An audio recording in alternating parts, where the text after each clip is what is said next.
हामी चाहिँ आफ्नो जिन्दगीमा जति पनि टक्सिक पिपुलहरू रिलेसनसिपहरू यो कुराहरू हुन्छ नि त्यसलाई इग्नोर मात्रै गर्न सक्यौँ भने पनि कति खुसी जिन्दगी हुने रहेछ कि साथीहरू। हेलो साथीहरू, सम्पूर्णमा मेरो नाम चाहिँ सबिना हो र आज म चाहिँ फर्स्ट टाइम भोइस ओभर गरेर भिडियो बनाइराखेको छु।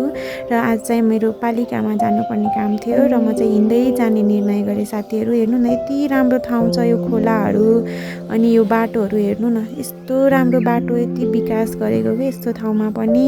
अनि सबै रमाउने ठाउँ हेर्दै म चाहिँ फाइनल्ली मङ्गला गाउँपालिकामा प्रवेश गरेँ र मिटिङहरू भ्याएर म चाहिँ घरतिर फर्केँ। साथीहरू हेर्नु न, मैले बाटोमा के पाएँ, काफल नाम मात्रै सुनेको थिएँ साथीहरू। त्यसपछि लगत्तै अगाडि गएर मलाई तिर्खा लाग्यो, म चाहिँ पानी खाएँ र यस्तो राम्रो ठाउँ रहेछ कि त्यहाँ फुलै फुलको गार्डन, यहाँ चाहिँ एकजना फ्यामिलीले चाहिँ बनाउनु भएको रहेछ कि यो सबै यति राम्रो। हेर्नु न, कति जाँगर चलेको कि, म त एकछिन दङ्ग परेँ कि। अनि म चाहिँ एक्लै, हेर्नु न, रमाइरहेको छु, न साथी न कोही, कति रमाइलो छ जिन्दगी। त्यसपछि म चाहिँ बिस्तारै घरतिर लागेँ साथीहरू। अनि त्यहाँ चाहिँ सानो खोला रहेछ कि, अनि त्यो खोलाको पनि मैले भिडियो लिएँ सानो।